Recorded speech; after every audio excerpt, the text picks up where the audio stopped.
क्या बिहार में महाराष्ट्र मॉडल चलेगा? इस पे बहुत डिबेट हुआ है अलग अलग चैनलों के ऊपर, और हमें लगता है कि बिहार के अंदर महाराष्ट्र मॉडल तो नहीं चलेगा, और बहुत लोग कह रहे हैं। लेकिन फिर कौन सा मॉडल चलेगा बीजेपी का? हमारे हिसाब से बिहार में उड़ीसा का मॉडल चलेगा। अब आपको लगता होगा कि उड़ीसा का मॉडल है क्या, तो आज के न्यूज़ सेंटर के इस वीडियो में हम यही आपको बताएंगे कि उड़ीसा का मॉडल क्या है और कैसे उड़ीसा का मॉडल तैयार हो रहा है बिहार के लिए और ऑलरेडी ऑपरेशन में है, और उसका जवाब नीतीश कुमार कितना ढूंढ पाते हैं, कितना नहीं ढूंढ पाते हैं, ये तो सिर्फ नीतीश कुमार को ही जानते हैं, उसके अलावा कोई नहीं जानता है, क्योंकि उनके पेट में क्या है वो कोई नहीं बता सकता है। तो आज हम आपको उड़ीसा मॉडल क्या है और बिहार उड़ीसा मॉडल पे किस हद तक, किस स्तर तक पहुंच चुका है। सबसे पहले इसको ये देखिए कि महाराष्ट्र के अंदर जो मॉडल हुआ उसके बारे में पता ही है, किस तरह से पहले सीएम बनाया गया एकनाथ शिंदे को, फिर उसके बाद फिर सेकंड चुनाव हुआ, उसमें फिर से उनकी सीट हटा दी गई, और इसी के आधार पर नीतीश कुमार को भी हटाने का बताया जा रहा है कि प्रयास किया जा रहा है। हालांकि बिहार महाराष्ट्र नहीं है, ये सब लोग कह रहे हैं, लेकिन उड़ीसा तो बिहार हो सकता है। कैसे? उड़ीसा मॉडल क्या है? उड़ीसा मॉडल का अगर आप देखिएगा तो 2 बार से लगातार उड़ीसा के अंदर नवीन पटनायक की पार्टी जीत रही थी चुनाव। एक बार 117 सीट आई पिछले 19 वाले चुनाव में, फिर इस चुनाव में 2014 में उनका सीट आया 117, और उसके बाद फिर 2019 में उनको आया है टोटल 112 सीट, और बीजेपी इसी दौरान 10 सीट से 23 सीट पे पहुंची, और 23 सीट से इस बार सीधे 78 सीट पे पहुंच गई है। ये है मॉडल उड़ीसा का, बीजेपी का एग्रेशन मॉडल, जिसको कि लोग ऑपरेशन लोटस भी कहते हैं। इसमें होता क्या है? इसमें होता ये है कि उड़ीसा मॉडल में बीजेपी पॉलिटिशियन के थ्रू तो पार्टी को तोड़ नहीं सकती है, जो नवीन पटनायक की पार्टी थी, क्योंकि पार्टी तोड़ने के लिए भी आपके पास इतनी स्ट्रॉन्ग पार्टी उस राज्य में होनी चाहिए ताकि टूटने के बाद वो आपका ताकत बढ़ पाए। आप देखिए कि नवीन पटनायक जब वहां पे थे तो एक तरफा राज उनका था, 150 भी सीट नहीं है, उसमें से 117 सीट उन्हीं का रहता था। बीजेपी के पास कितना रहता था? 10 सीट, 23 सीट, ये 2 चुनाव इसके पहले आए थे। तो आप बहुत दूर है, अगर आपके पास जितना मेजोरिटी उसका आधा भी सीट रहेगा तब तो आप कुछ तोड़ जोड़ करेंगे। तो वो मॉडल चलने वाला था नहीं जो महाराष्ट्र में मॉडल था कि आपने दूसरे पार्टी को तोड़ को अपने साथ ले आया और आपने सरकार बना लिया। तो उड़ीसा में मॉडल चला एडमिनिस्ट्रेटर के थ्रू जो पार्टी सत्ता में है उसको कमजोर करना। कमजोर करने का मतलब हुआ कि पार्टी का अगर अलायंस है किसी के साथ तो अलायंस के अंदर झगड़ा पैदा करना, और पार्टी का अगर अलायंस नहीं है तो फिर पार्टी के अंदर झगड़ा पैदा करना। और वो कैसे पैदा होगा? जब आप एडमिनिस्ट्रेशन या किसी राज्य को चलाता कौन है? 3 तरह के लोग। एक जुडिशियरी चलाता है जिसको राजनीति से कोई लेना देना नहीं है, दूसरा एग्जीक्यूटिव होता है जो ऑफिशियल्स होते हैं, ऑफिसर होते हैं, और तीसरा हमारे पॉलिटिशियन जिसके आप लेजिस्लेचर भी कहते हैं। तो उड़ीसा में ये हुआ, बीजेपी ने क्या किया कि लेजिस्लेचर को यानी कि नेताओं को ब्यूरोक्रेट से लड़वा दिया, और उससे नवीन पटनायक की पार्टी के अंदर भयानक फूट पड़ी। और इन सबके बीच में सेंटर स्टेज में कौन बने रहे? पटनायक साहब के सेंटर स्टेज में जो बने रहे वहां पे एक आईएएस ऑफिसर वीके पांड्यन। पिछले चुनाव में कहते हैं कि पिछले चुनाव में फेस तो सिर्फ था पटनायक जी का, लेकिन पूरा मैनेजमेंट चुनाव का वो कर रहे थे पांड्यन, वीके पांड्यन जी। बिहार में तो चलिए अभी यात्रा जो चल रहा है जिसके ऊपर तेजस्वी हावी है कि 250 करोड़ रुपया खर्चा किया जा रहा है, बर्बाद किया जा रहा है, तो उसी तरह से उड़ीसा में भी ये एक ऑपरेंडस मोडिस हो गया है हर पार्टी का कि चुनाव जब आएगा तो उसके 1 साल पहले ये यात्रा होगा और उस पर करोड़ों करोड़ रुपया खर्चा होगा।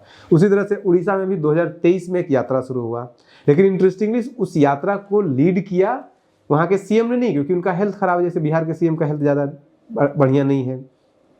तो ये VK Pandian as a IAS officer पूरे प्रदेश की यात्रा करते हैं, उसमें 500 करोड़ का खर्चा होता है। उसके ऊपर बीजेपी हमला भी बोलती है कि किस तरह से एक आईएएस ऑफिसर पॉलिटिकल जर्नी कर रहा है, उस पर राज्य के पैसे को बर्बाद किया जा रहा है। और ये सब करने के दौरान इससे पहले भी उड़ीसा के अंदर नवीन पटनायक की पार्टी के अंदर ये मामला उठ चुका था कि ये आईएएस अधिकारी किसी की नहीं सुनता है, न मिनिस्टर की सुनता है, न किसी की सुनता है। और इसके अलावा और भी आईएएस अधिकारी थे उड़ीसा के अंदर जो बहुत पावरफुल थे। कहा जाता है कि बहुत सारे आर्टिकल भी इसके ऊपर छपे हैं कि उड़ीसा का पूरा एडमिनिस्ट्रेशन के अंदर नेताओं के, मंत्रियों की कोई औकात नहीं होती थी। जो कैबिनेट मीटिंग होता था वो 15 से 20 मिनट, 10 मिनट, 15 मिनट में खत्म हो जाता था और वो सिर्फ फोटो खिंचाने के लिए कि देखिए मीटिंग हो गया है। सारा फैसला, सब कुछ डिसीजन जो है वो एडमिनिस्ट्रेटर, सेक्रेटरी, सचिव जो होते थे, वो बड़े बड़े अधिकारी वो ले चुके होते हैं, बस उस पर मंत्री को साइन करना होता है। और इसके खिलाफ रेजिस्टेंस भी हुआ। उन्हीं के पार्टी के उपाध्यक्ष हुआ करते थे, नवीन पटनायक की पार्टी के उपाध्यक्ष बड़े नेता हुआ करते थे, राज्य उस समय पे एमएलए भी थे। उन्होंने इसके खिलाफ विरोध भी किया था और उसके बाद फिर वो पार्टी भी छोड़ दिए थे। उस कहते हैं कि उड़ीसा का उड़िया भाषा में सबसे बड़ा डेली न्यूज़पेपर वही चलाते थे और उनको साइड हटना पड़ा। तो ये सिर्फ एक मार्किंग पॉइंट था। इसके पहले आप देखिएगा 2012 में, ये स्टार्ट बहुत पहले से हो जाता है, प्रोसेस बहुत पहले से स्टार्ट हो जाता है। साल 2012 में ही जो उड़ीसा के अंदर उस पार्टी को, जो नवीन पटनायक की पार्टी है, उसको सब कुछ चलाने वाले जो थे, ये राज्यसभा के मेंबर थे। वो राज्यसभा के मेंबर जैसे ही उनका पावर खत्म होता है, जैसे जैसे उनका पावर डाउन होता है, वैसे वैसे वीके पांडियन का पावर बढ़ना शुरू होता है। और वीके पांडियन कौन है?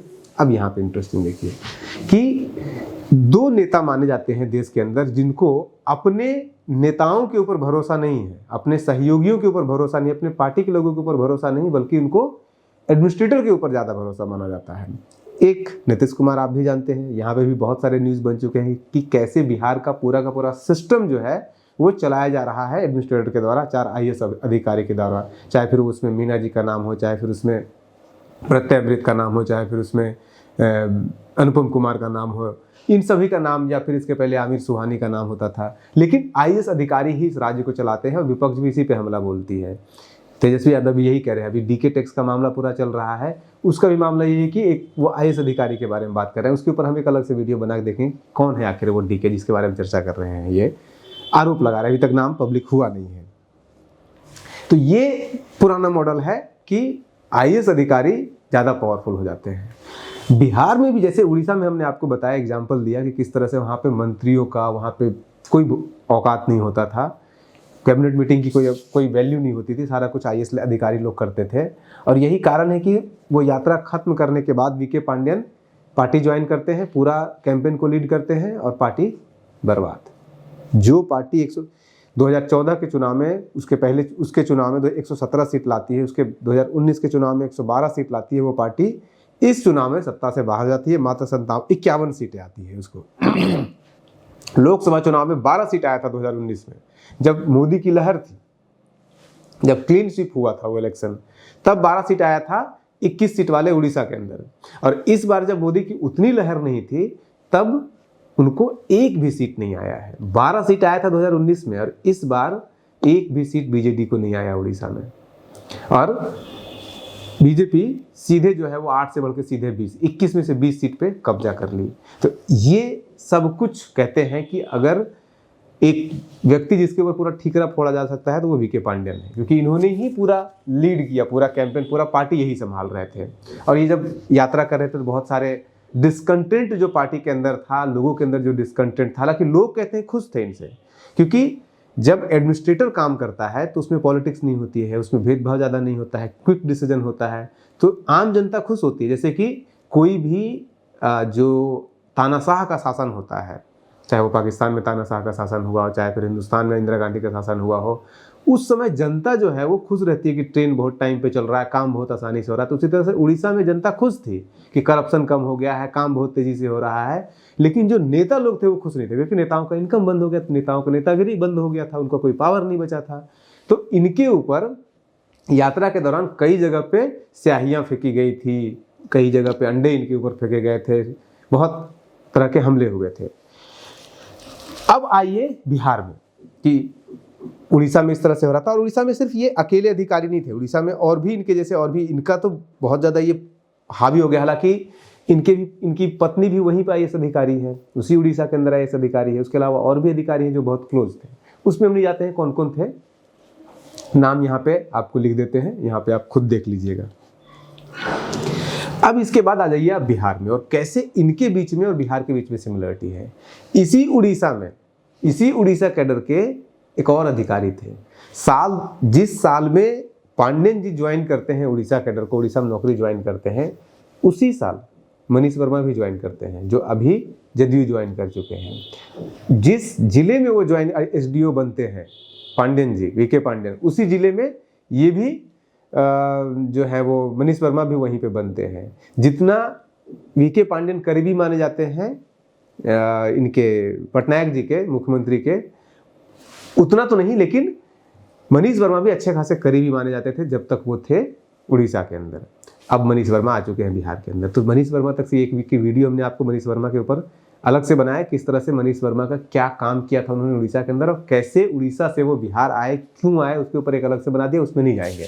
आज इस वीडियो में हम बाकी एडमिनिस्ट्रेटर के ऊपर बात कर लेते हैं।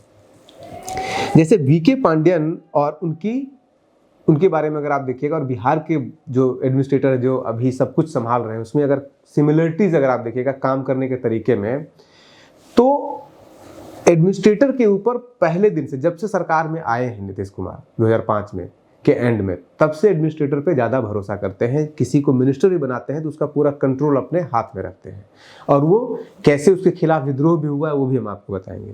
2005-06 में जब आते हैं तो ये बहुत सारे गवर्नमेंट ऑफिशियल्स को लेके आते हैं, बाहर से लेकर के आते हैं, जो कि बिहार कैडर के हैं लेकिन बिहार के बाहर चले गए थे अलग अलग कारणों से।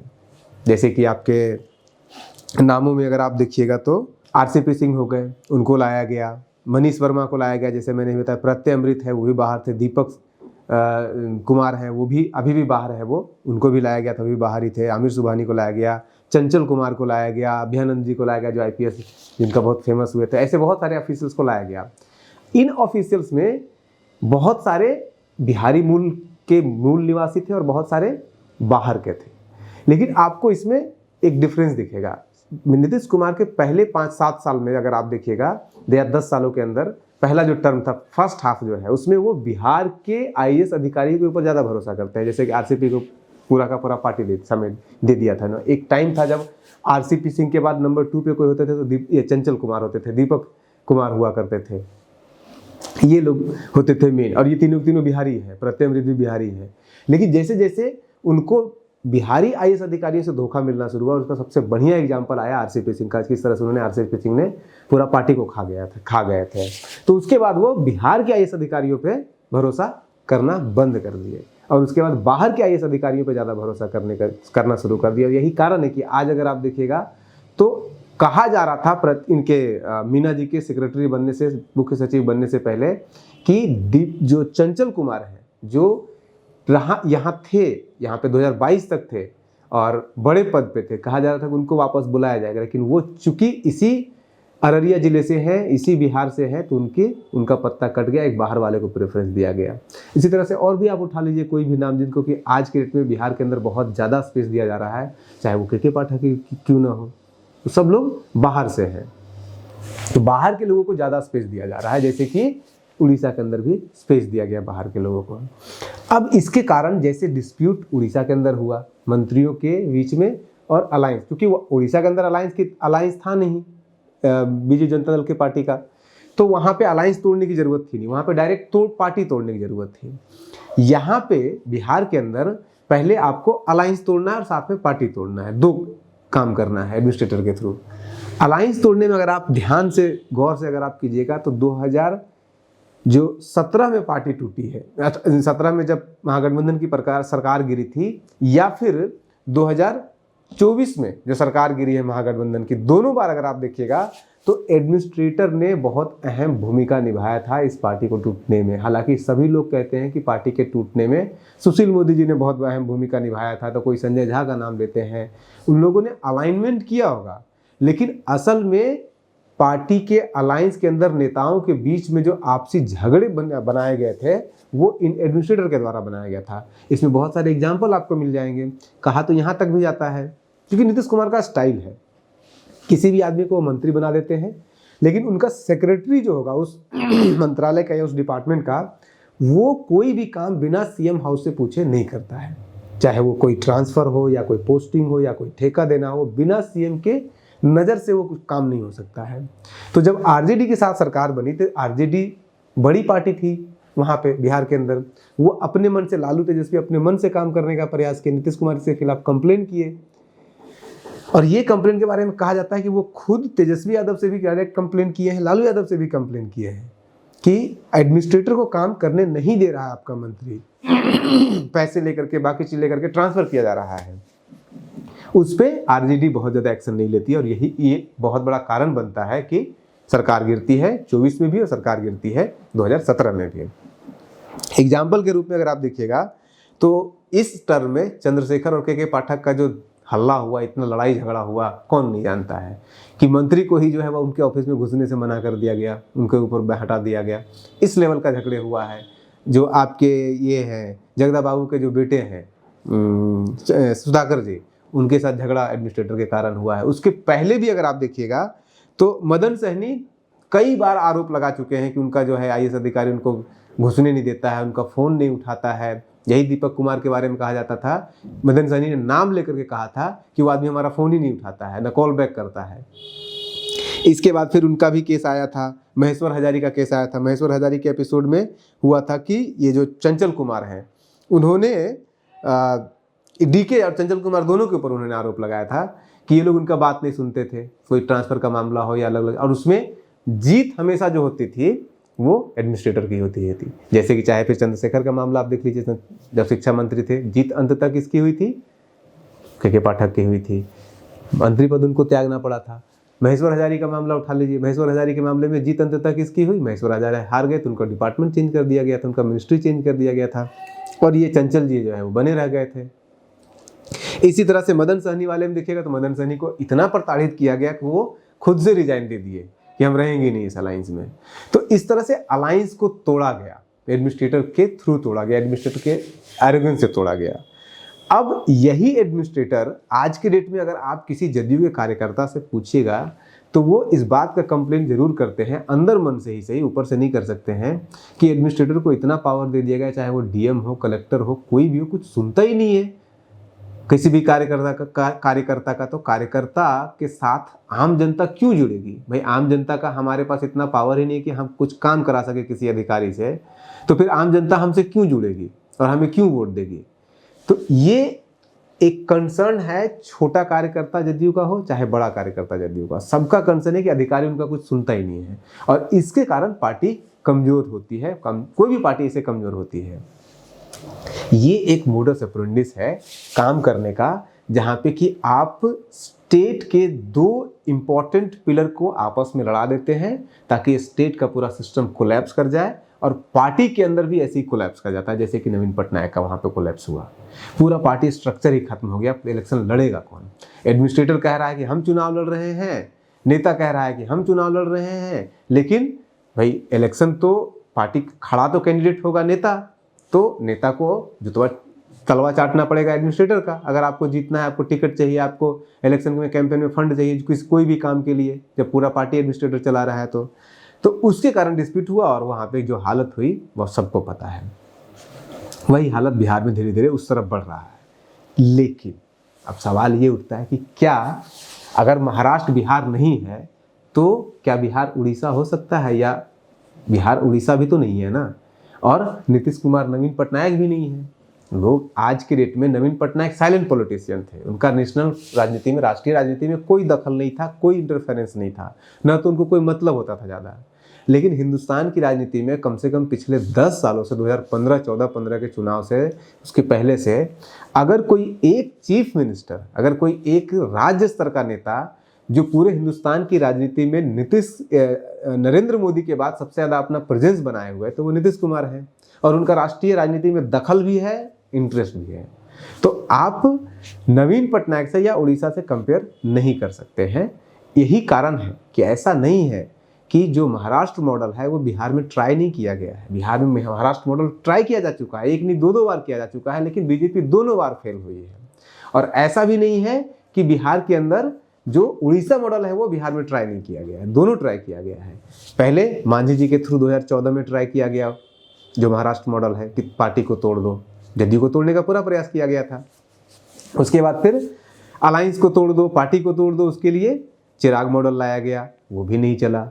आप अगर एडमिनिस्ट्रेटर वाला भी उठाइएगा तो लाया गया आरसीपी सिंह को, कि आरसीपी सिंह के थ्रू पार्टी को तोड़ दिया जाए, अलायंस को तोड़ दिया जाए, लेकिन वो फेल हो गया। इसके बाद फिर मनीष वर्मा को लाया गया है। मनीष वर्मा का भी फेल ही समझिए, क्योंकि संभवतः नीतीश कुमार शायद उनकी राजनीति करने के तरीके में वो पूरी संभावना रहती है कि कोई भी वीके पांडेयन पैदा ही नहीं होने देंगे। न तो किसी वीके पांडेयन को वो पैदा होने देंगे और न ही किसी एकनाथ शिंदे को वो पैदा होने देंगे। एक हद तक पावर मिलेगा, ज़्यादा फड़फड़ाइएगा तो पतर जो है वो कोई पंख जो है वो कतर दिया जाएगा। ये इनका राजनीति का स्टाइल है। तो इसलिए पूरी संभावना है कि जो उड़ीसा में हुआ है वो यहाँ पे जरूरी नहीं हुआ। और यही कारण है कि उड़ीसा में अगर आप देखिएगा तो एक अधिकारी के ऊपर वो जो है वो पटनायक जी पूरा डिपेंडेंट हो गए थे। उसको ऐसा लग रहा था कि सब कुछ यही हो गया है। और यहाँ पे भी प्रयास किया गया। जब मनीष वर्मा ज्वाइन किए थे, आप देखिए पूरा पब्लिक मीडिया में, स्पेस में, हर जगह पे, मीडिया वगैरह हर जगह पे चल रहा था कि आ गया नीतीश कुमार का उत्तराधिकारी, अब तो यही उत्तराधिकार का संभालेंगे। कहाँ गए उत्तराधिकारी? गायब हो गए सीन से। उनका यात्रा तक कैंसिल करा दिया गया। यात्रा एक करना शुरू किए, वो पूरे भ्रमण बिहार का करना शुरू किए, उसको बीच में ही रोक दिया गया। अब नीतीश कुमार का अपना यात्रा चल रहा है। ऐसे ही यहाँ पे कोई भी अधिकारी आप देखिए, दीपक कुमार पावरफुल बनते हैं, चंचल कुमार पावरफुल बनते हैं, साइड में सेंटिंग में लगा दिए जाते हैं। सेंटिंग में ऐसे लगाते हैं कि चंचल कुमार को सेंट्रल गवर्नमेंट इरिटेट होकर सेंट्रल गवर्नमेंट में चले जाते हैं काम करने के लिए कि यहाँ पे अब हमारा पावर नहीं बच पा रहा है या पावर कतर आ जा रहा है। उसी तरह से डीके का हुआ, तो वो भी चले गए, भाग के चले गए थे सेंट्रल गवर्नमेंट में नौकरी करने के लिए। उसके बाद फिर वापस आए हैं बिहार में। और इन्हीं दीपक कुमार के बारे में हम एक अलग से आपको वीडियो बना करके देंगे। तो इस तरह का जो मॉडल है, मोडस ऑपरेंडिस है, वो बिहार में कितना काम करेगा ये तो आने वाला समय बताएगा।